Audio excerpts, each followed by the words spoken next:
ప్రధాని మోడీ చేసిన ఓటు చోరీ రాజ్యాంగాన్ని ఖూనీ చేయటమే అని ఎమ్మెల్యే గండ్ర సత్యనారాయణరావు అన్నారు.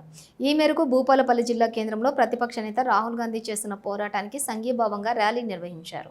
అనంతరం మాట్లాడారు. ఒకరి ఓటు దొంగిలించడం అంటే ఒకరి హక్కులను కాలరాయటమే అని అన్నారు.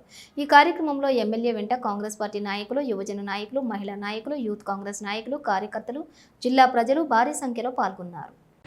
అత్యంత విలువైనటువంటి దేశం ప్రజాస్వామ్య దేశం భారతదేశం. భారతదేశంలో ప్రతి పౌరునికి ఓటు హక్కు ద్వారా ప్రజాస్వామ్య విలువలను కాపాడేటువంటి ఏకైక దేశం భారతదేశంలో. ప్రపంచంలో భారతదేశమే ఈరోజు డెమోక్రసీని కాపాడేది. ఆ డెమోక్రసీని, ప్రజాస్వామ్యాన్ని కూలి చేసే విధంగా ఈరోజు బతికున్నటువంటి ఓట్లను చనిపోయినట్టుగా 56 లక్షల మందిని కేవలం బీహార్ రాష్ట్రంలోనే అధికారాన్ని చేజిక్కించుకోవడానికి మోడీ, అమిత్ షా ఈరోజు అధికారాన్ని అడ్డం పెట్టుకొని ఎన్నికల సంఘాన్ని అడ్డం పెట్టుకొని ఈరోజు బీహార్లో 56 లక్షల మందిని ఓట్లు తీసివేయడం జరిగింది.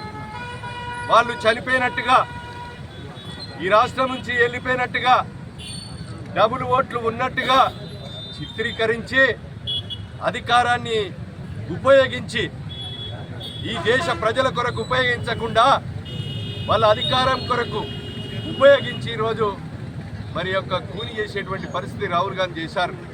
నిన్న రాహుల్ గాంధీ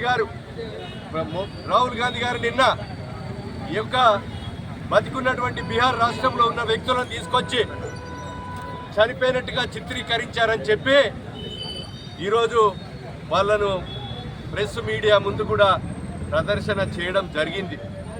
అంటే ఇప్పటికైనా మోడీ కనీసం ప్రజాస్వామ్య విలువలను కాపాడు.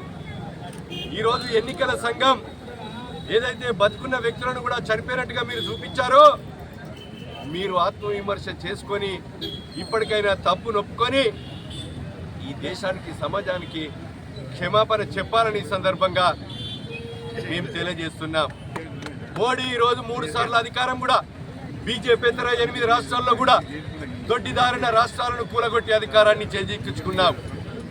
మొన్న కూడా ఏదైతే ఓట్లను మీరు ఎలక్ట్రానిక్ ఓటింగ్ ద్వారా మీరు ఆ ఓట్లను కూడా 50 నుంచి 60, 70 సీట్లు ఎంపీ సీట్లను కూడా కొల్లగొట్టి ప్రధానమంత్రి 3వ కాగలిగాం. ప్రజాస్వామ్యబద్ధంగా మేము ప్రజలలో, గుండెల్లో రాహుల్ గాంధీ ప్రధానమంత్రి గెలిచారు. నువ్వు దొడ్డిదారున 3వ ప్రధానమంత్రి అయ్యావు.